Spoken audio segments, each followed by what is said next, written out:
marketing perspective, and let me talk about I'm working as a professor here in Management Development Institute, Gurgaon.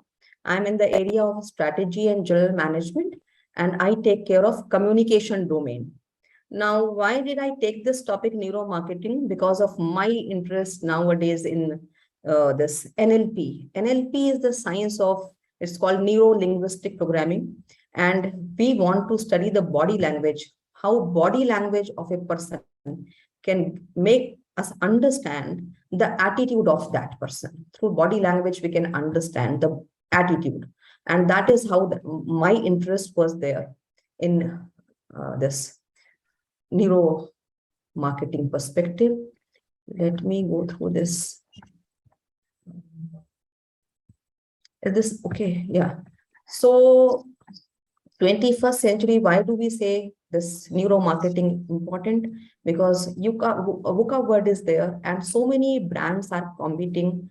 Marketeers are investing huge money in order to understand the aspirations, preferences, choices of the consumers.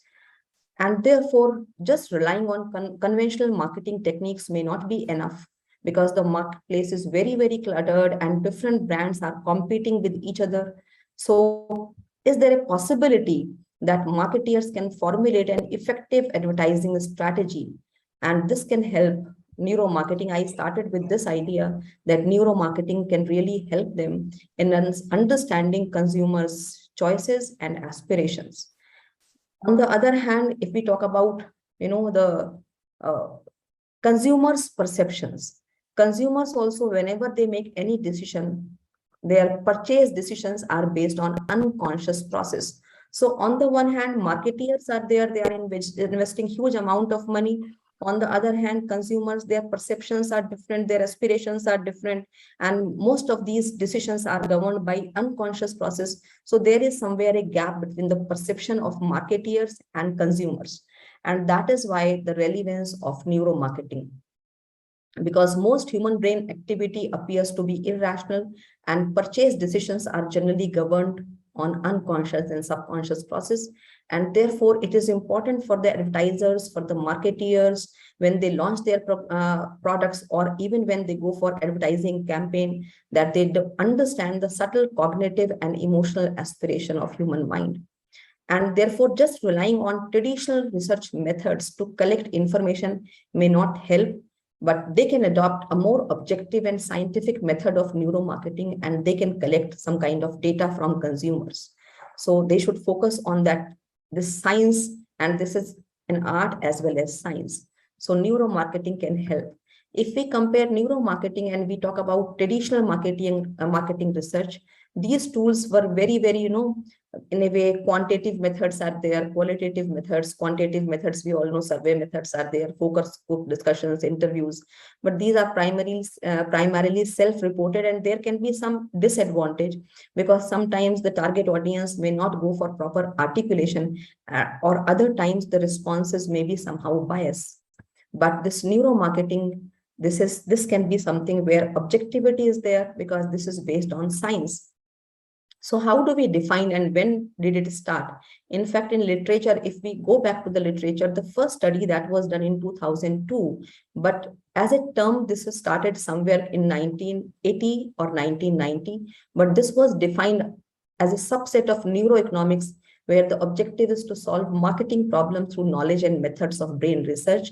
Huber and Kenning, they elaborated it further, and they called it a science to understand the unconscious motive of human mind and actions.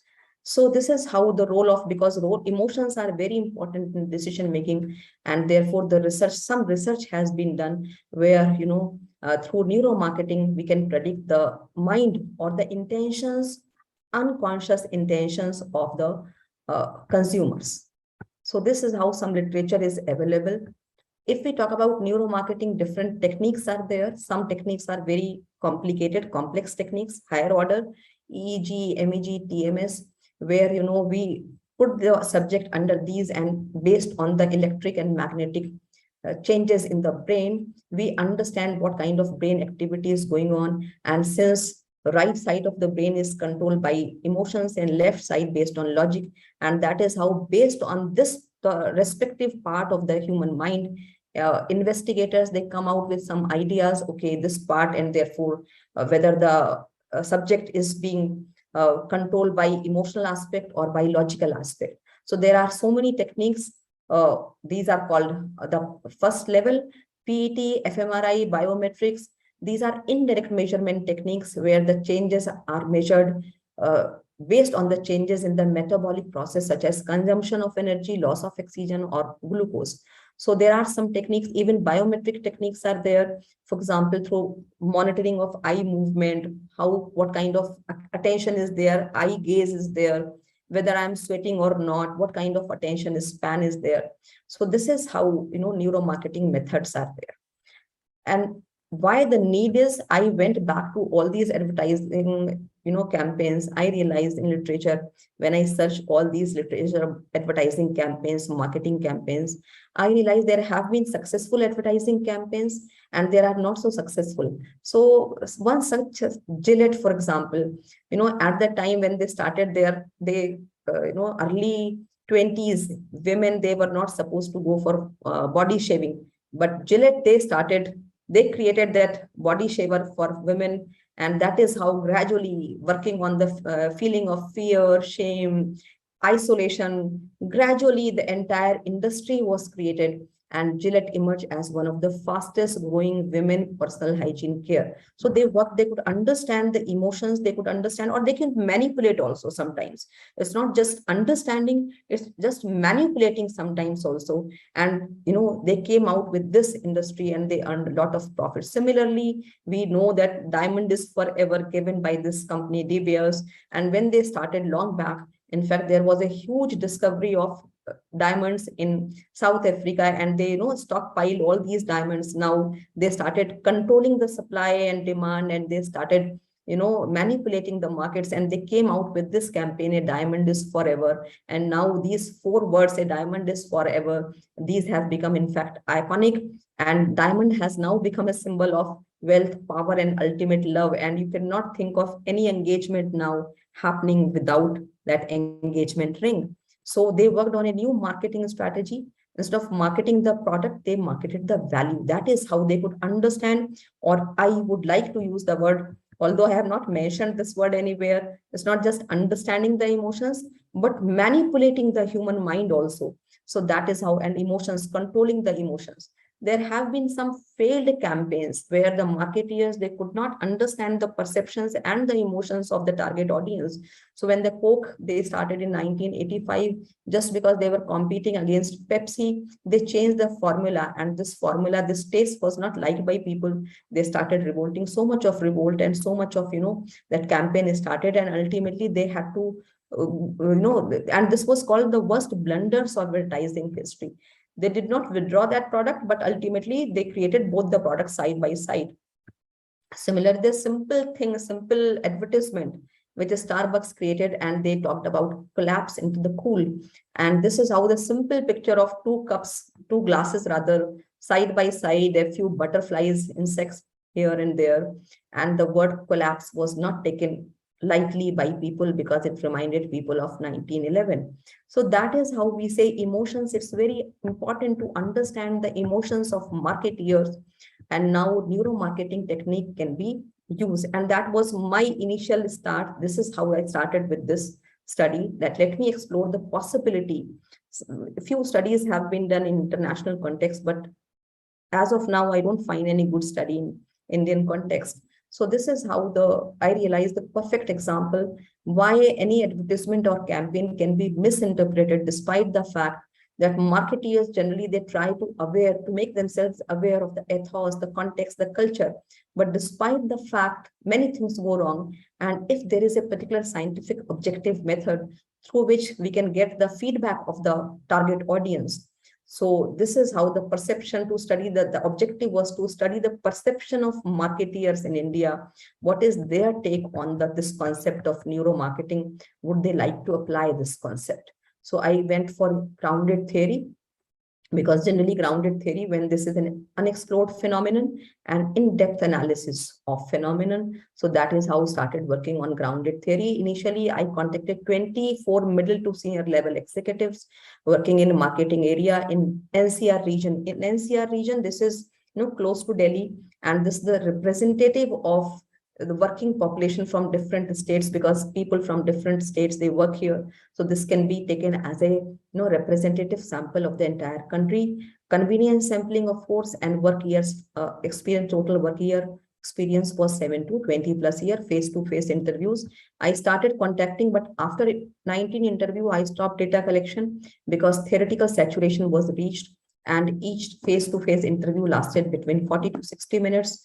Open questions were asked as to what are the challenges. Do you think there is some scope of neuromarketing in India? What kind of challenges, if they think they can face, what is the perception, and when they adopt this technique, and what are the challenges when they go for conventional? So I wanted to talk about, make a comparison between conventional and neuromarketing techniques. Each interview lasted for sometimes 30 to 40 minutes. Detailed notes were taken. Some went to up to 40 or 50 or 60 minutes, also 1 hour, because many a times I had to explain what is neuromarketing. Many marketeers, they were not even clear. Now, results were very, very interesting. Although many participants, they felt that this is a novel method, new attention, so much of research is required. But most of them, they were apprehensive about this use. They said, yes, it's not just for marketing. It can also be used for a product development, so that we predict the success of any product even before the product is launched. And this is as per the existing finding. So they still admitted that somewhere the lack of trust was there. They were still trusting more to conventional. Their trust was more on conventional advertising, like surveys, interviews, and getting feedback through online research, because they still felt, they felt that trust is there more than neuromarketing. And when I explored further the lack of trust, reasons for lack of trust, they said many these techniques are expensive. Initial infrastructure, both more than cost. It is about, somewhere invasive, some techniques are invasive techniques, some natural environment may be there. And most of them, they emphasize about the ethical issues. Many said that because you are working on unconscious mind, and mind is the storehouse of many, many ideas, data points.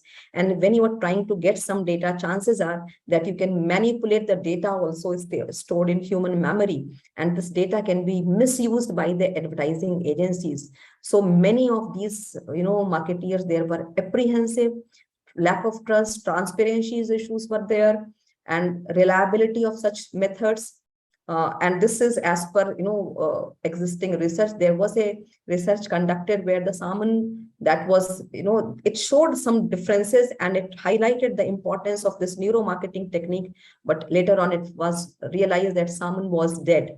So this is how, although they said, many of them, they accepted the fact that this is a very objective technique, new technique, and particularly in the age of AI and ML, it should be used, but more research is required. And because of this point, many were concerned about the ethical issues. So I realized, however, many of them said that biometric methods like eye gaze, movement of the eye people, face reading, sweat, what kind of, all these, they are less challenging, and still in some cases being used by the marketeers.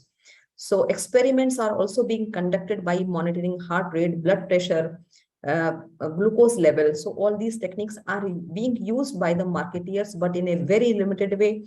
And unless we use, some kind of advanced, we get some kind of advanced research happens and we get to know more, it's difficult. So ultimately, we realize it's an advanced technology, necessary. It cannot be ignored, but because it can be used very effectively to predict human behavior. Since this will help us understand not just apparent thought process, but unconscious, subconscious feelings. And if appropriately used, it can predict human purchase behavior. But thinking of this as the magic wand or panacea of all marketing problems may be unrealistic. Concept is not very old, so some research is required.